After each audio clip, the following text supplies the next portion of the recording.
Yeah, thanks, Deputy Speaker. I am incredibly proud to be part of a Albanese federal Labor government that not only understands the massive contribution that the Territory, the Northern Territory, makes to our nation, but also understands its incredible potential. And more than that, a government that is putting its money where its mouth is, as the recent budget clearly showed. Because we are investing in order to bring that full potential to life for the good of the Northern Territory, for Territorians and for our nation. And the Territory has long been referred to as the gateway of Asia or the food bowl of Asia. And it's true, given our geographic proximity to the Indo-Pacific, it makes sense that our growing capacity, funded by targeted investments in infrastructure, enabling infrastructure in the Northern Territory, is going to assist us, and we are an hour's flight from Dili. We're 2.5 hours from Bali, 4 hours to Jakarta, the capital of Indonesia, with some 270 million or more people, but also Singapore, and all that capital in Singapore being also close. Closer, in fact, than Darwin is to here, to Sydney, to Melbourne, to Adelaide or to Perth. So it isn't surprising that the Northern Territory, and Darwin in particular, my electorate of Solomon, have always looked north. And every year, and we will again next year, we have an event here at Parliament House called Facing North. And that is an invitation for our nation to face north towards the Northern Territory and Darwin and all the potential and opportunity to do well there in terms of investing in industry and those industries, important industries of our future. We do understand, I think, perhaps more than other places in Australia, because we see it every day on the street, that we're very much a global community. We are a very multicultural community. 30% of Territorians speak a language other than English. We have a large and very vibrant migrant community, which is great because there are so many opportunities in Northern Australia. I was at the Australia-Indonesia Business Council National Conference in Darwin recently, and we heard that Indonesia is Australia's 10th largest trading partner. But we are, as far as the Northern Territory goes, the 6th. So, and that's not just our cattle either. But there's so much more we can do to grow this relationship with this massive Asian nation, especially as we look towards the possibilities that a cleaner, greener economy will bring. Sun Cable, some honourable members may have heard, is going to be the world's largest solar power project based in the Northern Territory. It will transmit electrons, solar energy via undersea cable that will go through the Indonesian archipelago to Singapore, as well as on the way through Darwin, powering the top end. Now, both the Northern Territory and Indonesia are very rich in critical minerals, so there are also opportunities for us to consider merging our supply chains so that Indonesia might help refine Australian lithium, for example, and manufacture it into batteries for a global market. However, the Northern Territory is also looking at the options where we can value add with those critical minerals here on Australian soil. Now, having strong, powerful relationships with our near neighbour is very important. It breeds enhanced cooperation and mutual understanding. There's many ways that we can help each other. Our government, the Albanese Labor Government, is working hard to shrink the former government's backlog of more than 1 million visa applications, employing hundreds and hundreds of more staff to get this vital processing of those visas done. We all know we're facing a post-COVID labour and skills shortage, and we need to do more to attract skilled migrants to Australia. We need to streamline those visa processes, and that's why we've announced a review into migration. We know in the Northern Territory that we won't be able to tap the full potential of the Northern Territory unless we have a trained and willing labour force on hand to help us to do that vital work. So it's important not only that our regional partners, we're working with them for seasonal workers to come to the NT, but we also would very much like to see more permanent migration into the NT. There was so much in our government's first budget for the Northern Territory, and so much that underlines the understanding that by investing in infrastructure, skills and our local communities, we will build not only a better Northern Territory, but a better Australia. And the regions of the Northern Territory are so important in that aim. And building better regions is exactly what our government is committed to doing. In the budget, we saw a whopping $2.5 billion, that's with a B, investment in infrastructure in the Territory.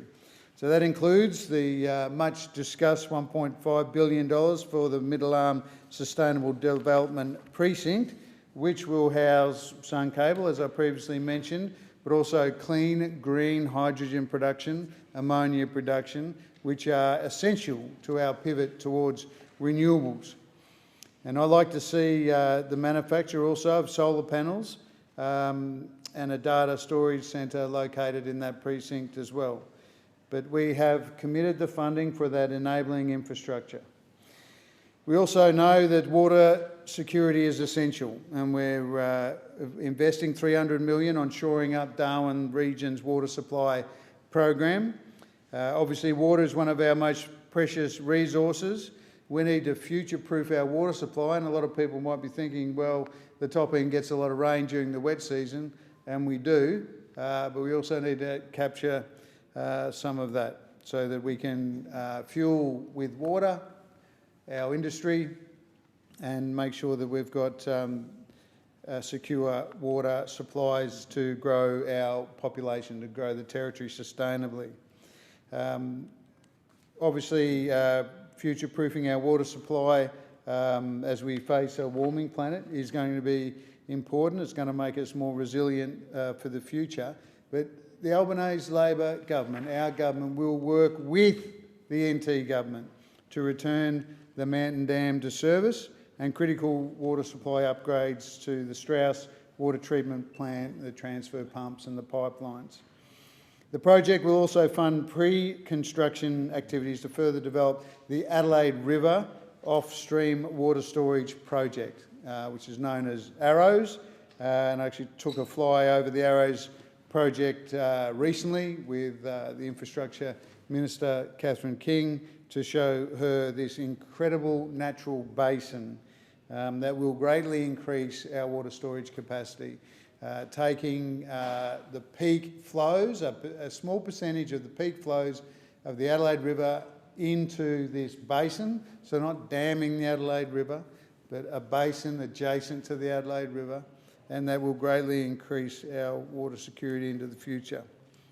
And these projects will help to unlock opportunities for agricultural, industrial and urban water users, including those at Middle Arm. And when you consider the green hydrogen needs water, so to produce hydrogen, the gas and in the other forms, you need water, H2O, and the byproduct being water, it's being oxygen rather when you're producing that that hydrogen.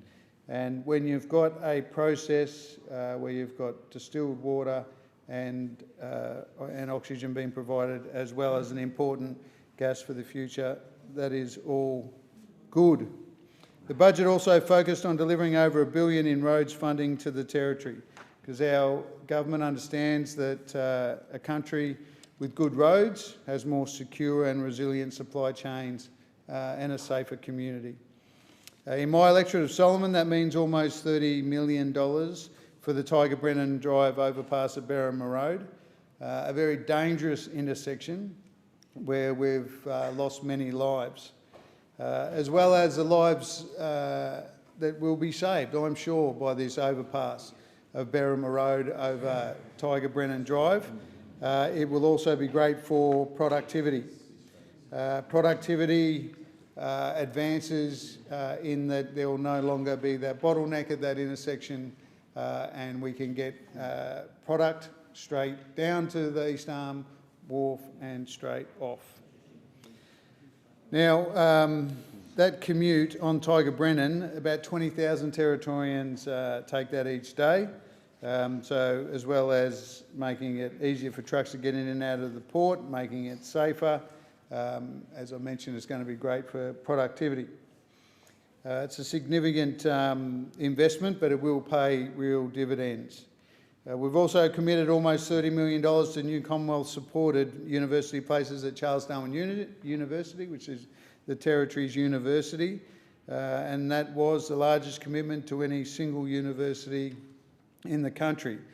And it goes to my point, is that this federal Labor government under Anthony Albanese, the member for Grainler, understands that for our nation to fulfil its potential, we need the Northern Territory to fulfil its potential, and part of that is educating, getting a trained, skilled workforce, and having that tide lift all boats in the Northern Territory. Where honourable members would understand, we have some of the lower socio-economic areas in our country. So more uni places, but also we're investing in skills and training for Territorians, with over $5 million committed for fee-free TAFE positions, vocational education and training positions, and that's going to be great for our expanding workforce and our expanding industry that needs that workforce, that skilled workforce. We're also investing in the Solomon community to make it a safer and happier place for all Territorians and for all our residents. There's been in the budget a number of measures for our senior Territorians, and I'm proud of those. But also we've got health infrastructure, $11.6 million for a new First Nations health clinic in Palmerston. The current one having greatly outgrown the current site. And also it's a place where culturally appropriate healthcare will be given. Not only will that free up the pressure on the Palmerston Regional Hospital's emergency department, it will keep people well and be preemptive in making sure that First Nations Territorians are better. And that's one of the practical ways that we can start to close the gap and combat chronic disease. We've also committed to $11 million for a second helicopter for care flight for medical evacuations, and that'll give the top end better coverage. We all know that helicopters need maintenance. One can be out on a job and it'll be called out to another job because a tourist has got into trouble somewhere, or someone working out on their pastoral property needs assistance, needs medical evacuation back to Royal Darwin Hospital or further south, depending on the level of treatment needed. That helicopter will make sure that everyone who either lives in the top end or is visiting the top end will have better medical evacuation coverage. It will literally be a lifeline for remote Territorians, and that is an important point. But we'll also get an urgent care clinic for the Darwin and Palmerston region. There's another measure to take some of the pressure off Royal Darwin Hospital's emergency department and to make sure that people can quickly, when they need urgent care, get the health care that they need. I was proud to secure, and in fact it was one of my highest priorities, $5 million for a youth engagement hub for the northern suburbs. We used to have a youth shack. It is closed now. Unfortunately, the owner of the building that the youth shack was housed in sold it to McDonald's so we could have an extra McDonald's. But the silver lining was that I've secured a commitment to make sure that we've got a state-of-the-art, co-designed with young people, youth engagement hub, so that we can make sure that more of our young people stay on the right track, and Territorians know how important that is. So it will support them, it will wrap around them, it will provide guidance, mentors, a feed, a safe place. I'm really proud of that youth engagement hub commitment. But we're not forgetting about older folk as well, with $1 million for a Palmerston correction for a Darwin men's shed. So just in closing, Deputy Speaker, probably the thing I'm proudest of that I've committed to for a long time is a supported